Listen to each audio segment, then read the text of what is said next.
Often, the identity, though, that builds our success is the one that burns us out. And even if you guys aren't burnt out at the moment and you're feeling good, there's some point in your life, I know Michelle's felt it, I'm sure Colby has, all of you felt it, right? At one point where you're just not aligned, you're feeling burnt out, right? But often we ignore it because it got us here. It led to great success. So we just keep going, we keep pushing, and then we just say, well, this is how I operate, right?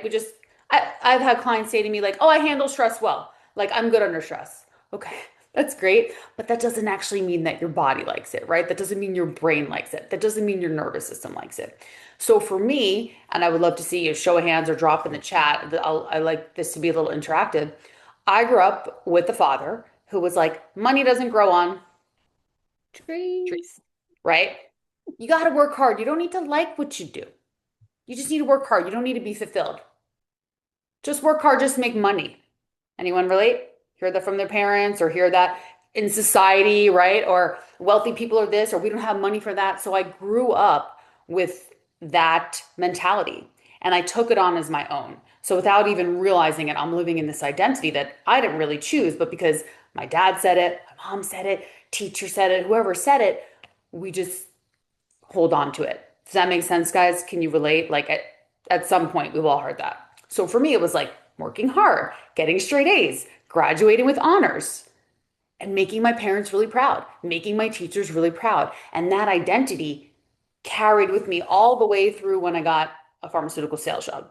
I pushed and pushed and pushed. I became the number one rep in the country. I did it at the expense of my health. Always on, always thinking, taking the doctors out and entertaining them, even if I was exhausted, having a drink to people please because everyone else was drinking and I thought, oh, I got to fit in. At some point, we've all been there, right? The people pleasing, the saying yes, the pushing. It was like there was no off switch for me when I was in that. Can you guys relate? There's just like you go, you go, you go. So there was no off switch. And eventually, even though I was making great money, I had the nice car, the penthouse condo in Long Beach, New York, where I'm from, I gained 40 pounds. I felt miserable in my body. I was exhausted, looking in the mirror, didn't know who I was. And it hit me that, yes, all the money in the world is great, but it's useless if you don't feel aligned, if you don't feel healthy, if you don't feel energetic. And that's really where my switch came to move into originally health coaching and now high performance coaching. But it's because I had a really deep transformation where it kind of hit me in the face like, you can't go on like this. And that's why I'm so passionate about helping other high achievers do this. There's just a little backstory of me. The stress comes from our conditioning. Early on, we get rewarded. Oh, if I get straight A's, I'm going to get something from my parents. Oh, if I do really well in sports, I'm going to get rewarded. And it shows us a sense of love, a sense of validation, a sense of safety, right? So whether it's getting it right, being the performer, getting good grades, whatever it may be, that's how you built your success. Can you guys relate? Would you agree that there's a lot of past conditioning? Okay, so I'd love for you to drop in the chat. And if you have your notebook as well, it'd be just good to write this down. What is one thing you heard growing up that shaped you? Like for me, I said, it rings in my head, and my whole TEDx started with this. If you guys, I'll share, or maybe Michelle can share my TEDx talk with you, but it literally starts with me mimicking my dad saying, money doesn't grow on trees.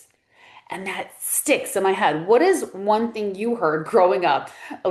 Elise is laughing. Did you hear that too from your dad? What's one thing you heard from a parent, from a teacher, from a coach that you feel like still sticks with you a little bit? Rich people are greedy. Great one, Lance. Yep. It became like this ringing sentence, and then it became a standard, and then you took it literally, and then it becomes your identity. And then what we take on as our identity runs our nervous system. Rich people are greedy. What else, guys? Drop it in the chat. I would love to see. So we all, at some point, it's always like, I'm like, thanks, Dad, for passing me your money wounds. Cool. So our parents or teachers, whoever, they can pass down their wounds to us, and then we're stuck living with it. It becomes part of our identity until we actually do the work. And the reason why I'm talking about, oh, anxiety is healthy. Wow. Identity drives the nervous system, and we have to get to the root. I can't just sit here and give you guys nervous system techniques without understanding the root of your patterning and where this comes from, right? So a lot of you, based on what you're saying, you would take on these things from our parents, and we think, I'll keep moving, I'll keep going. Who just said push through? I'll figure it out. I'll do it on my own. I had a call with the realtor yesterday. She's like, I've just been pushing through. I just push through, and everyone looks to me to push through. And she's like, and now that I'm not pushing through, my kids are looking at me weird. My husband's looking at me weird. She's like, but I finally realized I cannot go on like this. And she's in her 40s, and it just hitting her now, you know? And when Michelle and I coached together, she had that kind of aha moment, like, wow, I can't go on like this either. Suck it up, others have it worse. Yeah, exactly, Michelle. Suck it up, others have it worse. So, how this shows up in your behavior as a realtor, sometimes you may be saying yes when you mean to say no. Maybe taking on a toxic client because you're people pleasing. You're available all the time. You don't take real time off. I speak to realtors like, "Yeah, I'm going on a vacation, but I work the whole time." I'm like, "So you didn't actually you didn't actually rest your brain or go on a vacation. You're not giving yourself space to breathe." The other thing, and I know Aaron, you're related, you lead meditation. I also lead meditation for my clients. Zero presence. What I notice with realtors and a lot of high achievers and entrepreneurs is they go from win to win to win. They sell one house, they're like, okay, what's the next deal? They close one, then the next, then the next, the next. You don't slow down to even celebrate your wins. You build your team, you sell the houses, and you just keep going and going and going. And that creates a deep sense of burnout and also unfulfillment because you're not even celebrating those wins for yourself. So having zero presence is something I see with a lot of realtors. A lot. Next one. Can anyone relate? I've done that, right? Like we've all done that where we close one, we go to the next, and we're just like, we keep looking forward, looking forward, looking forward, and we're not grounded in the present moment. And because we're not grounded in the present moment, we become exhausted, we become unfulfilled, we get really burnt out. Okay? You guys relate to that at some point, right? So there's no pause, there's no completion. And when you keep pushing through, pushing through, pushing through, like Michelle, my client I talked about yesterday, your body actually never feels a sense of safety because you're going, going, going, going. You don't slow down to tell your body, it's okay, I'm safe, I'm gonna be okay. And that's another thing that leads to burnout. We chase, as entrepreneurs and high achievers, milestone after milestone, and we hope that it's going to make us feel deeply worthy or validated. But that actually comes from within. That comes from us sitting with ourselves in meditation, us journaling with ourselves, or just sitting in silence and feeling the feels and being present. Because without a level of presence, the more you push through, the deeper the burnout's going to be.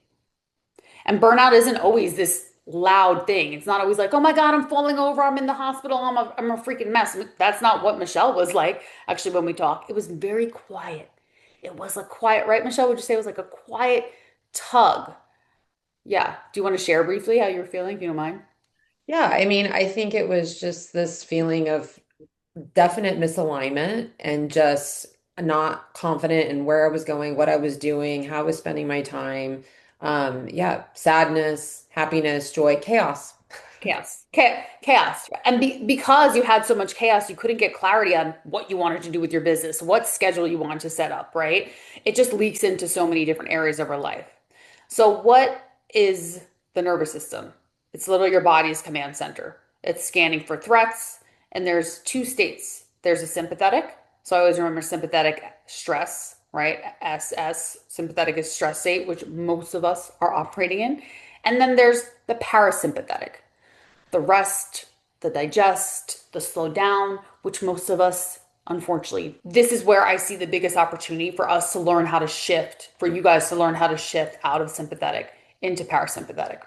When your nervous system is constantly scanning for threats and you're in that fight or flight, what it actually does to your brain, it makes your prefrontal cortex become less active. Your prefrontal cortex is where you get ideas, it's creativity, it's the energy, it's decision making, it's planning, it's leadership. So, as entrepreneurs, as leaders in real estate, you want that to be working and online.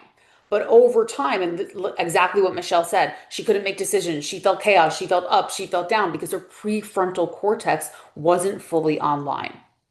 So over time, operating in this crazy fight or flight energy, going from one thing to the next, not slowing down, not breathing, not doing meditation, not taking walks, not taking vacations, being on, affects your body and affects your brain. Heart rate is up, cortisol is up, muscles become tighter because all you're really doing is just prioritizing speed. You're going, you're going, you're going.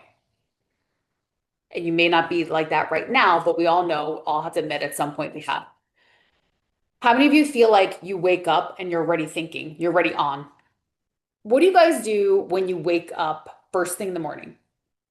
Aaron, you sound like you meditate. Michelle, I know she does her cold plunge.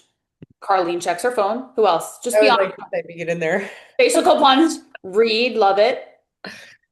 Yeah, I Michelle have a talked about horrible it habit of yesterday. checking my phone. Check your Oh, phone. you got to Okay. stop that, Colby. I We're know. gonna work on Michelle's that. like, she says to me, she's like, oh my God, I don't know how you do it. I'm like, bad habits. Bad habit. Well, and Michelle, you had to break that habit too. So, Yeah, mine goes right here in this little phone station. All my devices go here at I night. I did get a new alarm clock, okay. but so Okay. that So I don't baby steps. have to like wake up to my phone, but Yes. it's hard. I sleep with my phone in another room, and when my alarm goes off, I have to get up, shut it off, and then it's on do not disturb. So I don't even like I do meditate from my phone, but I don't even look. I've trained Hmm. myself to not look. So Yeah. a lot of people we're scrolling, we're reading, we're checking emails, and what you're doing is you're starting your day, putting your energy, putting your nervous system to the outer world when you need just guys at least 5, 10 minutes to you. Okay, 5, 10 minutes to you. It could be breathing, it could be journaling, it could be a guided meditation. You wake up to a barking dog. Okay, well, try to tell your dog to simmer for 5 minutes or let him out and then come back in. The best time to meditate would be when you're in the theta state upon waking. That is the best time for your brain. I told Michelle this, the app that I think is really great to use for meditation to calm yourself in the morning is Headspace. I find it very easy to use. The guy's voice is really nice. It's great for beginners. And guys, you don't need to become Buddha. You just need to spend 5 minutes. It's a Okay. game changer. And yeah, it is a game changer. And I want to tell you something. Michelle and I talked about this yesterday with meditation. Meditation isn't absence of thoughts. That is not what meditation is. Okay, we often think, oh, well, I didn't do a good job meditating because I had my monkey mind. No, if you sat there and you gave yourself the time and you did your breathing and you turned into you, even with the monkey mind, you're still doing the work. It takes a long time. Monkey mind. I love Monkey it. mind, well, we all have it. And there are days when I meditate, I'm like, did I just meditate or did I just think of every stupid thing I needed to do? But I still gave myself the space. I didn't scroll, I didn't email, I didn't text my clients. I gave myself that space. And over time, just like anything else, just like going to the gym, just like getting your walks in, you get better and better and better. Mm. What I urge you to do, Inside Timer is great too, is to not judge yourself. A lot of my clients will be like, I meditated, but it wasn't good. I'm like, no, don't judge yourself. You took the time for yourself. You're building new habits. Don't judge yourself. Just be proud that you spent the 5 minutes. Yes, I love Headspace because I like that guy's British accent. And guys, as you can see, I have a lot of energy. I'm from Long Island, New York. I'm type A. I'm high achiever. So when I first started meditating, I was like, this is so dumb. When I first did yoga, I'm like, this is so dumb. I'm like, what is this? I like to move fast. I like to go. I like to run. I like to cycle. I like to move. So if I can do it, you can do it. I've been meditating straight through for 8 years. Oh, actually 8.5 now. I started with Headspace, then I graduated that app. Now I can do silent. I do brand. YouTube is great. YouTube is a gold mine. Type in whatever you're feeling, anxious, cord cutting, abundance, whatever you're feeling. The easiest thing you could do if you're like, wow, Coach Ange, 5 minutes sounds way too long. Set your phone for 2 minutes and just do box breathing. In for four, hold for four, out for four. So simple, guys. These are simple things you can also do anywhere, anytime. Pull over in your car if you're feeling anxious and do that. Okay. So when you're dysregulated, you're not making decisions from clarity, you're making them from pressure. That's how Michelle was when we started working together. The pressure of this, the pressure from her business partner, the pressure from the business, and she wasn't doing anything for herself. When you're dysregulated, you're more reactive, you're impatient, you have decision fatigue, you're inconsistent in your follow-up, weight gain, cortisol, bloat, exhaustion, brain fog, gut issues, hormone issues. I mean, the list goes on when you're dysregulated. It's not just like, oh, I'm feeling a little dysregulated in my nervous system. Your whole entire body physically is not going to be at its best. But when you're in the parasympathetic, the rest and digest, you have much less cortisol, clearer thinking, better judgment, patience, stronger communication. You show up more powerfully, right? Cortisol is down. You're burning more fat. We have less bloat. We have more energy. This matters as a realtor Because you have 4 seconds, that matters actually for anyone in customer facing business. You have 4 seconds to make an impression, whether that's on social media or in person. If you have huge bags under your eyes, if your skin looks dull, if you don't feel optimal, what is that showing your client about you? What kind of standards do you have for yourself? So think about that when you think about nervous system and why this work is so important. Yes, physical, mental, emotional health, but it bleeds into your business. And at the end of the day, you're realtors, you want to make money. Yes, you want to help people, whatever your ideal client is, but you're here to make money. Let's not bullshit. You're here to make money. So you want to make money, you need to show up as your best self. So regulating your nervous system is a piece of that, right? Often when you're dysregulated, and I've seen this happen with my clients, because they're so in like chaos mode, like Michelle said, they take on toxic clients that they should have said no to because they can't think straight. Like, ooh, why did I take on this client? Yes, we all want to make more money, but that doesn't mean you have to take on toxic people, right? Or maybe something fell through on a deal, or maybe you were supposed to follow up with this person, but you didn't. And you can just see over time things start to erode and fall through the cracks when you're dysregulated. I want you to write this down. What is the cost? What is the cost to my body, to my health, to my marriage, to my relationships, to my business, if I continue to operate in an unsustainable way? And I'm not saying all of the ways you're operating are unsustainable, but there's something that each of you are doing. We're not perfect beings. Like Carlene said, I scroll in the morning, or Colby said, I check my phone first thing. You're probably doing a lot of things right, but there's little areas for improvement, right? So what's the cost if you don't make these changes? I want to share with you about a client, Holly. She is a realtor in Maine. And she came to me last year and she was like, I think I want to quit real estate. I'm done with it. I'm like, are you sure? I'm like, tell me what's going on. So, we do a deep dive phone call. We get into it. She tells me a story about how she started to feel sick and she ignored it and she ignored it. And then she ended up in the hospital with pneumonia, really bad pneumonia, not just like, oh, like serious pneumonia, oxygen mask on her face, with the oxygen mask on her face, answering client emails because she was so scared to lose the deals, operating from scarcity and fear. Old programming, right? Old identity programming, probably from her parents or school, wherever it may be. That identity drove her nervous system into overload. And you may be thinking, well, I would never do that. But in some ways, you are doing it. In some ways, you are ignoring pieces of you that are screaming for help. Long story short, we started to work together and she realized she was just highly dysregulated. She had no boundaries, intense people pleaser, saying yes to all the clients. And she'd be like, why do I keep getting these clients that I don't like? I'm like, because that's your energetic frequency you're operating at, law of attraction. So because she was feeling so low, feeling so horrible, not at her best, she was attracting clients on the same wavelength. Okay. We did the work, slowed her down, realized that she didn't want to quit real estate. She just couldn't think clearly because she was so dysregulated. So she actually switched her niche. She's a horse, she rides horses. So her niche for real estate is equestrian. And now she loves it and she's thriving. She's making the most money she ever made. She was hovering around like 180, 200. Now she's 500K plus a year. She wasn't able to see what we eventually saw because she was so dysregulated. She didn't have the clarity. Remember, I talked about, we'll get a little sciencey, the prefrontal cortex, that actually what happened to her. It was offline. She couldn't think, she couldn't see clearly, and her brain just went, you know what? We need to quit. I need to quit. I can't do this. Reactive, right? Reactive, quick decisions because you're so much deeply in that sympathetic state, the stress state. Okay. So because of the work we did and because of realizing, wow, I have no boundaries, I'm a people pleaser. And that was her wake up call. Being in the hospital with the oxygen mask on, something that she could have nipped in the bud had she paid attention to her body, but she kept going. She kept pushing. She kept pushing. She kept pushing. And look what happened to her. We often ignore signs from my body, signs from our body. I did this too last year.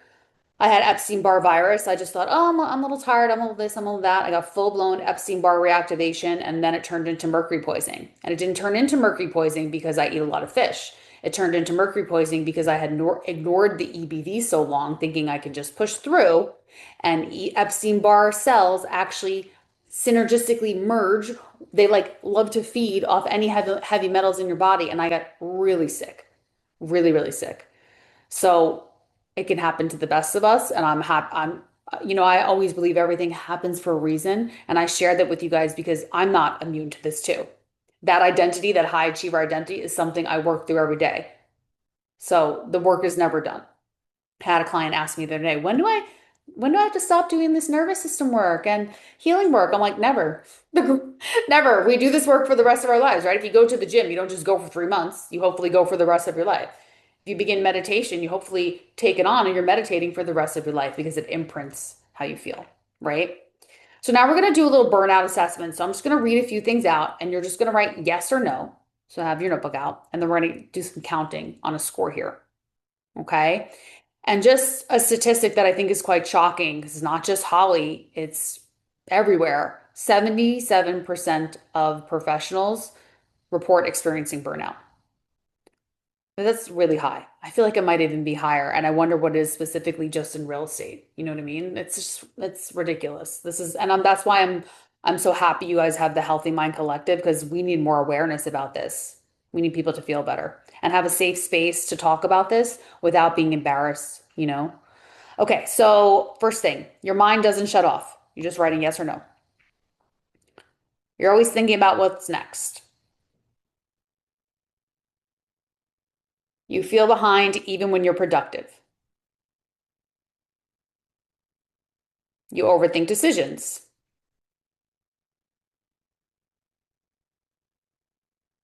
You say yes when you shouldn't. You take on too much. You people please.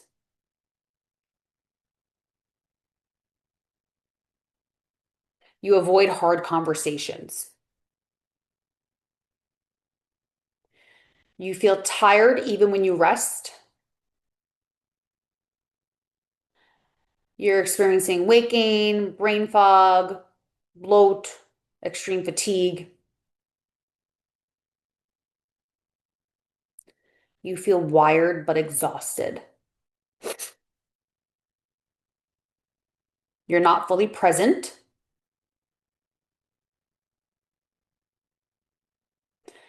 Your body feels tight or on edge. And then last section here, deals are falling through the cracks. You feel inconsistent.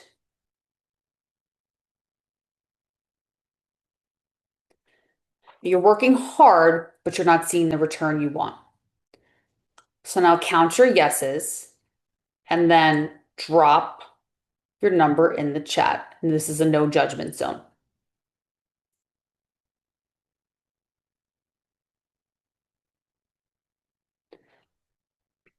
Okay. 6, 7, 8, 7. Okay. 7, 9. Okay. Anyone else? Go ahead. But that's okay, Michelle. We had our first coaching call yesterday, so we're going to work on this, Michelle. Thank you for being honest. This is the first step to shifting. The first step in identity change is awareness. So now you're becoming fully aware. So good job. That's why we're here. No stress. I'm glad you came. Okay, so if you're over 5, which everyone is, you are operating from more pressure than you think, but not quite burnout yet.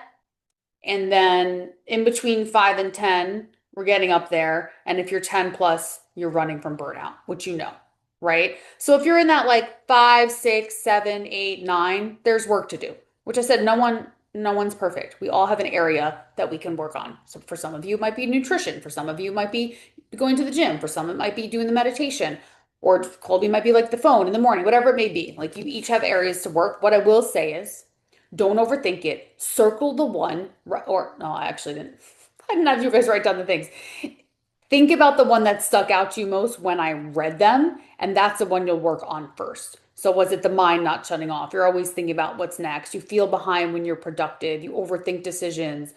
You say yes, you have no boundaries, you people please.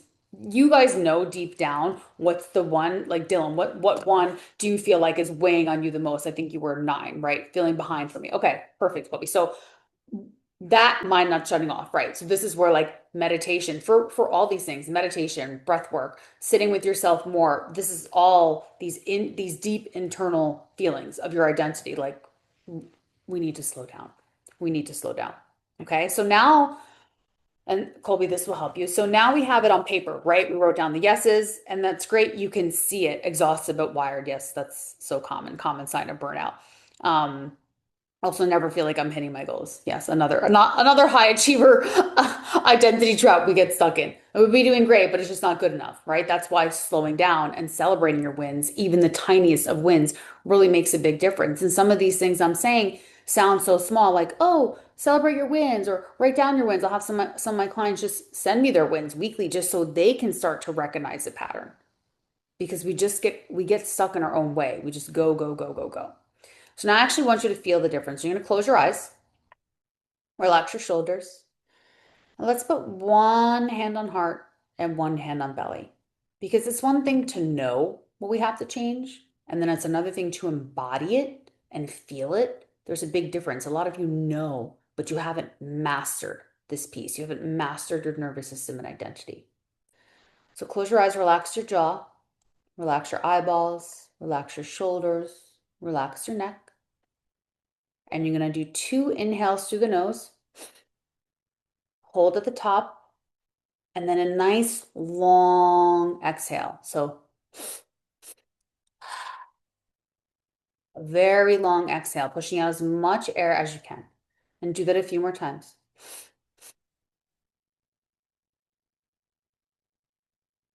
Like if you were unmuted, I should hear you breathing.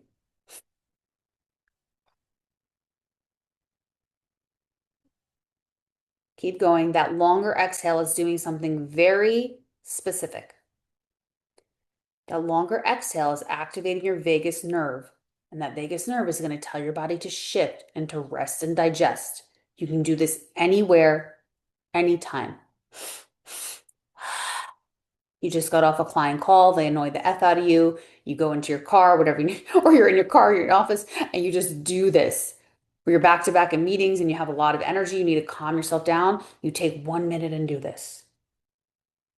This is your resting, and you feel free to come back. Come back to the call whenever you're ready. You guys are like, oh, I'm relaxed. But do you see how literally, guys, that was like not even 30 seconds? Like, did you feel a little bit of a shift? Anywhere, anytime. That's what's so great about different breathing exercises. Meditation could sometimes take a little longer to get into, but a simple breathing exercise is so useful, especially as a realtor when mind not shutting off, going from one thing to the next, the next, the next. This is so helpful. Okay. So instead of always moving from that urgency and the reaction, you're calming your nervous system down, and that gives you brain clarity, which helps you in your business and your daily life and in your relationships. Most realtors and entrepreneurs will try to run their business from the sympathetic state, that fight or flight, the go, go, go. Most realtors and entrepreneurs think strategy runs their business. That is not the case. Your state, your nervous system is the COO of your business. The more you understand this and you focus just on a little bit each day, the lighter you're going to feel. The higher vibration, I don't know how woo you guys are, but I'm pretty spiritual. The higher vibration you'll be operating at, which then attracts more opportunities into your world, more abundance, more clients.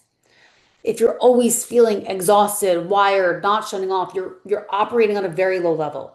It makes it harder for you to get your business to the level you desire. Would you agree with that? We all have an energetic imprint and frequency that we operate on. Okay? And it is felt. Like I said, your clients feel it. This isn't about you needing to go to the gym and suddenly become all ripped and perfect. It's not like that, but they can feel a level of energy from within you. Okay. And I also want to make it clear, I'm not sitting here telling you to abandon the high achiever, to abandon the hustle. We're all in it. We're all entrepreneurs together, but it's how you're operating within, right? Within that identity. It's okay to be a high achiever. It's great to be a high achiever, That's what led you guys to be successful. That's why you're realtors. This type of career is not, it's not for the faint of heart. Being an entrepreneur is not for the faint of heart. We are a different breed. We got to recognize that. But we also have to work on the way we operate within that identity, which is why identity is the crux of the work I do. So it's working on the identity first and then the nervous system trickles in, right? In real estate, you guys understand leverage. You evaluate deals for your clients, deals for yourself if you're in investing. But the one deal you often forget to evaluate is the way you're living. It's the way you're living. It's how you're operating. And that's the most important deal because that trickles into every area of your life. Your relationship with yourself, your relationship with your kids, partners, business, coworkers, clients. It's the most important deal to evaluate. And that concludes regulated revenue. So this is the work I do with my clients, and my method is called high performance DNA. So it's about dismantling your identity, working on your nervous system, and then becoming fully aligned in your health and life. One of the things that really drew me to you was when you were on our podcast and you made the statement around how, well, two things. You made this the infamous statement that I hear all the time now, what got you here isn't going to get you there, Yeah. A. And then B, you were talking about how many years it takes to shred Oh, identity. an old Yes. identity. And I feel like what was so moving about that statement was for me, I've had seasons where I've been really, really successful in taking care of my health. I've, managed a really great weight. I've gone to the gym, and then Hmm. there'll be like this catastrophic event that happens in my life, and And then then you fall off. you fall off, and then you go back and you go back. Yes. So I hired Ange because I was like, I want to just not be able to fall off. Like I just Yeah. want to own this identity of just living well and never being distracted on what's important in my life. And I Yes. think that's important to hear from you because as real estate agents and entrepreneurs, we can oftentimes actually feel like we got it. We're Yeah. good.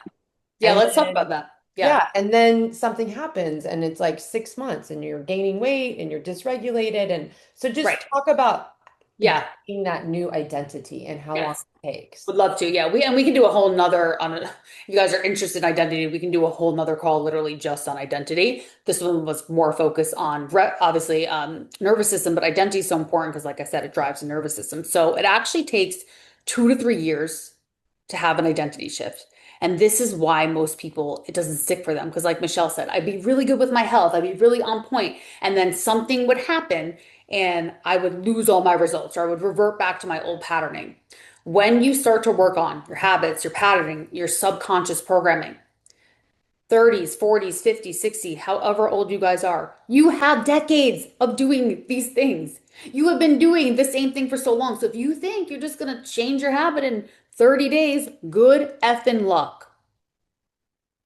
I don't know if I could curse, so I wasn't going to curse, but seriously, luck is a bunch of it's a bunch of bull. Okay, doing a night, people be like, oh, can I do, like, can we just do one coaching call? I'm like, absolutely not. Like, what are you going to get? You need to do the work day in and day out. That identity shift takes 2 to 3 years, and now Michelle's been working on it for quite some time, but still. And I think the other thing that resonated with Michelle, I was on her podcast, and I said, a lot of people say, I know what to do, I'm just not doing it. That's what it. I know what to do, I'm just not doing it. That's really great. Knowing and mastery are two different things. A lot of people know what to do. ChatGPT, Claude, Gemini, everyone knows everything these days. Knowing is different than doing and being and embodying. And that's what I teach in identity shift. You become aware, right? Then you radically accept who you are, and then you start to embody it, and then you have irreversible identity. So I'll say I don't have irreversible identity with working on my high achiever and money wounds. Like that's still something I'm working through. Where I have irreversible identity, where I know I'm never going to go back, is in my health because I used to be 40 pounds overweight, and I've now maintained it for 15 years. Excuse me. So I have that area of my identity down. So we all excel in different areas, and there's always something, an area for you to work on. But realize that it takes 2 to 3 years and give yourself the grace and the space.